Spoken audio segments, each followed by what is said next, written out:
Walang yan. Hindi ka natin sarili mo. Kinausap pa ako nung amo namin, ang pangalang Gary. Sabi niya ganon. Sabi niya, gusto mo bang pumasok ng trabaho? Sige. Sumagot ako, oo. Sabi ko, kailangan ko po para sa anak ko. Sige, pero hindi niya sinabi na kasa pala. Lahat ng pangabuso naranasan niya raw sa loob ng kasa. Sabi ko, pwede ba ako mag-o-off muna ako? Hindi mo na ako magpapagamit. Sabi ko, kasi papagod ako, masakit ako. Sabi niya ganun, hindi pa pwede dito ang off-off. Sabi niya ganun, mag-o-off ka lang pag may regla ka. Sabi niya ganun. Walang pinipiling araw, maga, gabi. Basta kahit tulog ka, gigisingin ka pag may customer. Ganun sila kasama. Alis lolo ko na lang. Sa opisina ng NBI, narinig namin ang masaklap na kwento ng iba pang mga kababaihan. Si Laura lumuwas mula Mindanao para makipagsapalaran sa Maynila. Nilapitan siya ng recruiter. Ang alok na trabaho sa kanya, assistant ng isang doktor. Hindi niya matanggap na kasa pala ang babag sa kanya. Galit na hindi ko ma-explain kung anong mararamdaman ko. Galit. Parang nakakapangdiri, nakakapangmanhid. Kaya nga minsan sinisipa ko yung customer ko, nagmamakaawa ko na wag nila akong galawin. Gusto mang tumakas ni Laura, hindi niya magawa dahil sa higpit na mga bantay. Minsan na raw siyang nawalan ng pag-asa. Dahil sa sobrang panghihimahid at pandidiri sa sarili ko, nagtangka ako magpakamatay. Hindi ko na kaya yung kababoyang ginawa nila. Pero sa kabila nito, lumalalang problema ang sex trafficking sa bansa. Tulad sa Pampanga, hindi rin nalalayo ang sitwasyon sa ilang bahagi ng Kamaynilaan.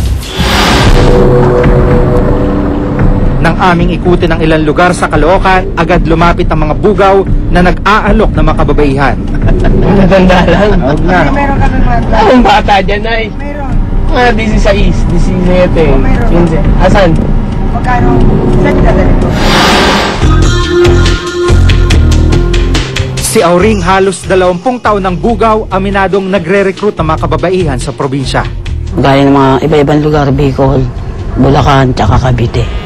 Kasi para pang kadapakinggan, agency, ang paalam namin sa may hawak sa inyo. Pero alam na nila na gano'n na yun. Kasi maraming kapitbahay rin na ano. Kasi minsan tiyatanong ko, ano kailangan nyo sa kanya? Papasok ko namin siya sa agency. Tulad ng domestic, kunyari gano'n. Tanggap na nila sa kahirapan daw ng kanilang buhay.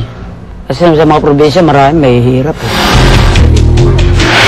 Taong 2003 ng isa batasang Republic Act 9208 o Anti-Trafficking in Persons Act. Nakasaad dito ang mga gawain at uri ng human trafficking, kabilang ang pagtutulak ng mga kababaihan sa prostitusyon. Parusang habang buhay na pagkakabilanggo at multang hanggang 5 milyong piso ang naghihintay sa sinumang mapatunayang nagkasala. Pero ayon sa Coalition Against Trafficking in Women, malaking problema rin ang epektibong pagpapatupad ng mga otoridad sa batas. Walang kaming nakita sa jurisprudence na pinag-usapan na may-ari ng owner o prostitution establishment. So the focus of interventions have always been towards the women. Sa pinakahuling tala ng PNP, wala pang nahatulan ang pagkakabilanggo na may-ari ng kasa. Karaniwang mga bugaw lang ang nakukulong. Ang mas malaking isda, laging nakakalusot. Hindi naman itinanggi ng Philippine National Police na tumaas nga ang kaso ng human trafficking na kanilang naitatala. Pagpasok ng 2004, nagkaroon ng kaunting slight decrease, naging 5.26%. Ngayon, pagpasok naman ng calendar year 2005, 206% ang increase. So we can see that there was a tremendous increase hanggang sa ngayon tumataas na taas. Pero giit ni General Tanige, ang pagtaas sa mga kasong naitala, refleksyon daw ng epektibong kampanya laban sa trafficking. Natutunay dun sa pag-iimbestiga yung ating mga kapulisan. At even ibang mga NGO ay tumutulong rin sa amin, lalo na yung mga embassy.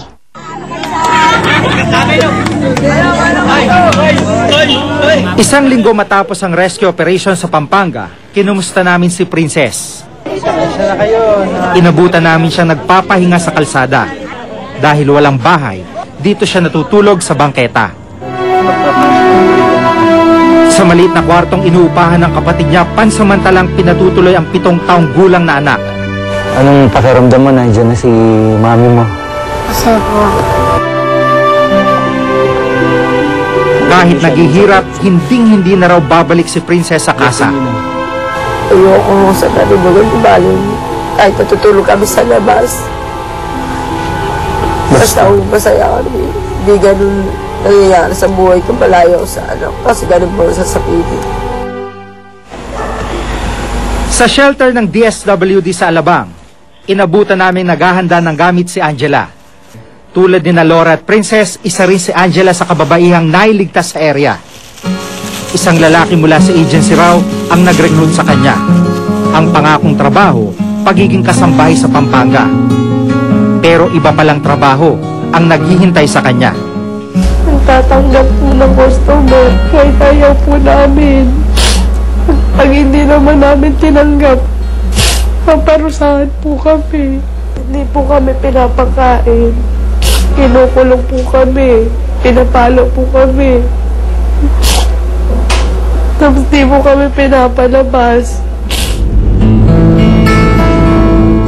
Ngayon, uuwi siya sa Bicol para muling makapiling ang anak.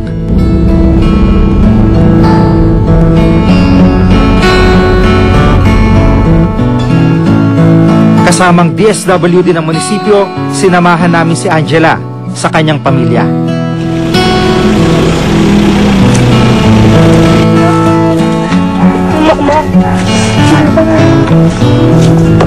Lahat ng pagdurusa ni Angela, tila napawi ng yakapin ng anak.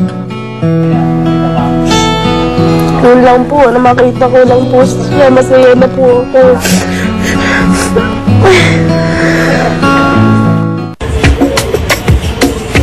Matagal ng problema ang prostitusyon at human trafficking sa ating bansa. At sa halip na masawata, tila lalo pa itong lumalala. Dahil ang otoridad hanggang ngayon, walang malinaw at konkretong programa para tugunan ang problema. Ako si Giga Manicad at itong nakatala sa aking Reporter's Notebook.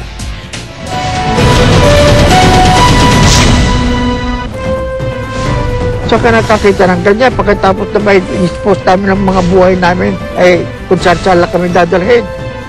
Ay, hindi pwede. Kaya nagawa ito dahil sa amin, na tinaya namin ang aming buhay. Sa muling pagharap ng bayan sa isyu. Isa na rito ang Veterans Memorial Hospital o mas kilala ngayon bilang Veterans Memorial Medical Center.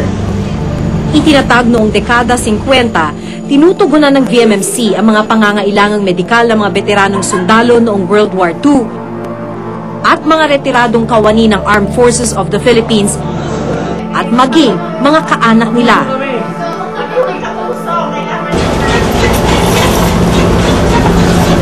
Si Alberto Cacpal, 89 years old, dito na sa VMMC nagpapagamot mula pa noong 1981.